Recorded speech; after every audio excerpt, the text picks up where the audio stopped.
Hello students, कैसे हो?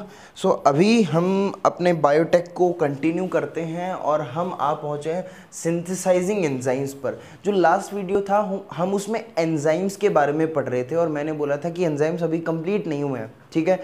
वहाँ पर हमने क्लीवेज एंजाइम्स के बारे में पढ़ा था जो कि काटने के काम आते हैं, ठीक है। अब यहाँ पर हम तीसरे टाइप के एंजाइम के बारे में पढ़ते हैं। These are synthesising enzymes. What are these enzyme? जैसे कि इनके नाम से समझ में आ रहा है, यानी ये कुछ सिंथेसिस करते हैं, किसी चीज़ के सिंथेसिस में ये हेल्प करते हैं।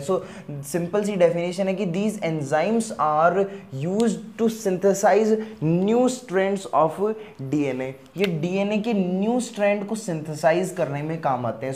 What these enzymes do? They simply are used to synthesize new strands of DNA and complementary to existing DNA और RNA template। ये नए DNA strands का फॉर्मेशन करते हैं, लेकिन कैसे DNA strands बनाते हैं? जो existing DNA या RNA template के complementary हो। जैसे एग्जाम्पल मैं आपको दूं तो देखो, एक एग्जाम्पल है, ये हमारे पास DNA है, ये मान लो यहाँ पर प्रेजेंट है ATGC, ओके। नाउ अब यहाँ पर इसकी कॉम्प्लीमेंट्री ए का क्या होता है? टी होता है, टी का ACG। नाउ अब यहाँ पर ऐसा कुछ होगा, ठीक है। अगर मान लो किसी कारणवश ये यहाँ से ये दोनों न्यूक्लियोटाइड्स हट जाएं, ठीक है। अब इसका मतलब ये पार्ट रहा नहीं, समझ रहे हो? यहाँ से मान लो रेस्ट्रिक्शन हो गया, कोई एंजाइम आके काट गया, ठीक है। अब क्या होगा? ये सिंथेसाइजिंग एंजाइम्स क्या करेंगे? यहाँ पर इसको रिपेयर कर देंगे और इस स्ट्रैंड के कॉम्प्लीमेंट्री यहाँ पर नया स्ट्रैंड बना देंगे। मान लो ये पूरा गायब हो जाए तो ये सिंथेसाइजिंग एंजाइम क्या करेंगे? इस पूरे के कॉम्प्लीमेंट्री यहाँ पर नया स्ट्रैंड बना देंगे। तो ये क्या बन चुका है? This is new strand of DNA which has been formed and this complementary to A, T आएगा, TAGCCG। यहाँ पर एक नया स्ट्रैंड बन गया। तो ये किसने किया है? ये सिंथेसाइजिंग एंजाइम्स ने काम किया है। नाउ सिंथेसाइजिंग एंजाइम्स दो तरीके के होते हैं, एक तो रिवर्स ट्रांसक्रिप्टेजेस, एक डीएनए पॉलीमरेजेस। एक होते हैं रिवर्स ट्रांसक्रिप्टेजेस, एक डीएनए पॉलीमरेजेस। ये रिवर्स ट्रांसक्रिप्टेजेस क्या होते हैं यार? छोटी सी बात है, रिवर्स ट्रांसक्रिप्टेजेस हेल्प करते हैं, help in the synthesis of complementary DNA strands on the RNA templates. ये रिवर्स ट्रांसक्रिप्शन का मतलब क्या होता है? आपने कई दफ़ा वायरस के अंदर इस टर्मिनोलॉजी का नाम सुना होगा, इस चीज़ का नाम सुना होगा कि रिवर्स ट्रांसक्रिप्शन यानी जेनेटिक मटेरियल का चेंज हो जाना। किस में? जैसे RNA DNA, DNA RNA, this is known as reverse transcription. Reverse transcriptase enzyme क्या करेगा? ये आरएनए के टेम्पलेट पर help in the synthesis of DNA strand, DNA strand का सिंथेसिस करेगा आरएनए टेम्पलेट पर। देन दूसरे पे आते हैं डीएनए पॉलीमरेजेस। ये क्या करते हैं?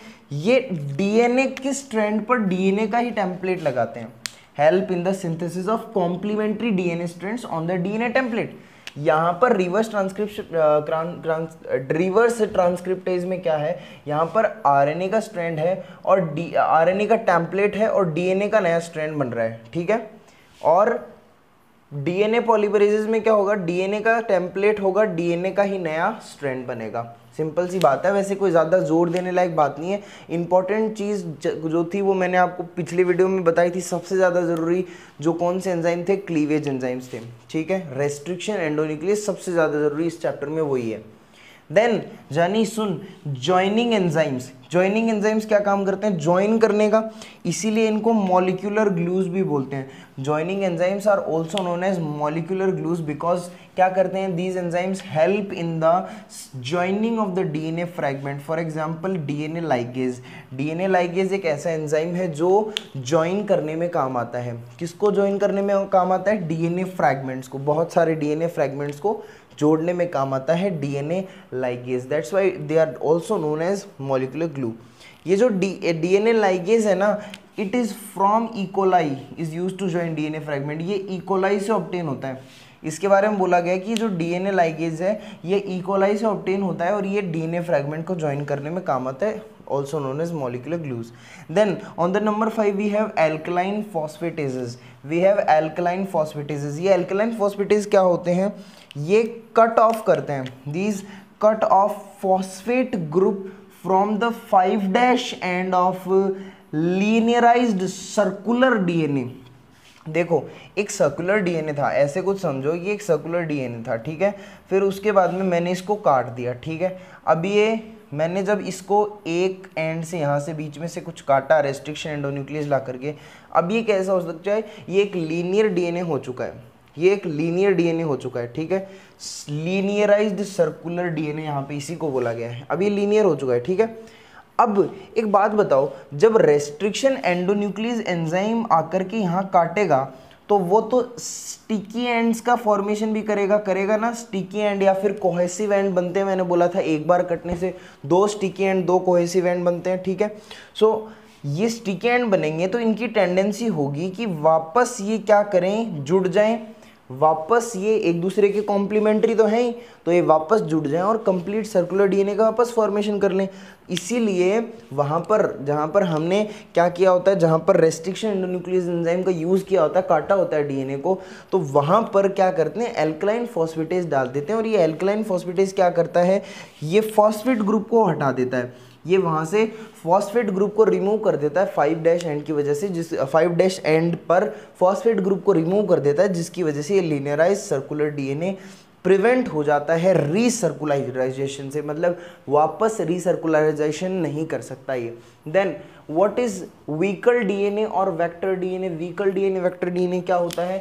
DNA used as a carrier for transferring a fragment for of foreign DNA into a suitable host is called vehicle या फिर vector DNA. Now what is vehicle DNA? ये वो DNA है, DNA which is used for transferring a fragment of foreign DNA into a suitable host. यानी foreign DNA को किसी suitable host में लेके जाना. कहाँ से कहाँ? किसी foreign DNA को किसी suitable host में लेकर जाना. This is vector DNA और vehicle DNA. ओके. नाउ अब तुम्हें एक बात बताऊं क्या, जो बैक्टीरियाज जो होते हैं ना, बैक्टीरियाज, उनके अंदर ये प्लाज्मिड एंड बैक्टीरियोफेज. अब प्लाज्मिड क्या होता है? Extra chromosomal DNA. और बैक्टीरियोफेज डीएनए क्या? जो बैक्टीरिया, जो वायरस बैक्टीरिया को इन्फेक्ट करते हैं, they are known as bacteriophages. तो बैक्टीरिया को इन्फेक्ट करते हैं वायरस, तो वो वायरस का जो जेनेटिक मटेरियल होता है वो बैक्टीरिया के अंदर आ जाता है. तो ये जो दोनों है ना, एक bacteriophages and plasmid have the ability to replicate within bacterial cell. मतलब इनके पास एबिलिटी होती है कि वो बैक्टीरियल सेल में रेप्लिकेट करें विदाउट द कंट्रोल ऑफ या फिर independent from the control of chromosomal DNA. यानी ये अपने आप डिवाइड करते रहते हैं, क्रोमोसोमल डीएनए का इन पर जोर नहीं चलता. Then there are some features required to facilitate cloning into a vector. There are some features required to facilitate cloning into a vector. अब है ना, कुछ फीचर्स होने चाहिए, कुछ फीचर्स होने चाहिए प्लाज्मिड के अंदर, कुछ फीचर्स होने चाहिए प्लाज्मिड के अंदर जिस जो ये शो करें, जिनकी वजह से ये हो कि हम उसके अंदर क्लोनिंग कर सकते हैं वेक्टर के थ्रू.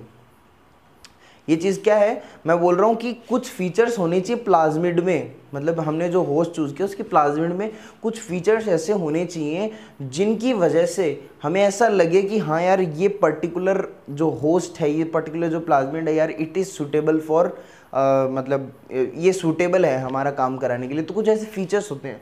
सर वो फीचर्स कहाँ हैं, लिखे तो नहीं हुए? तो वो फीचर्स हम पढ़ेंगे नेक्स्ट लेक्चर में. सो मिलते हैं नेक्स्ट लेक्चर में. Till then take care, bye bye.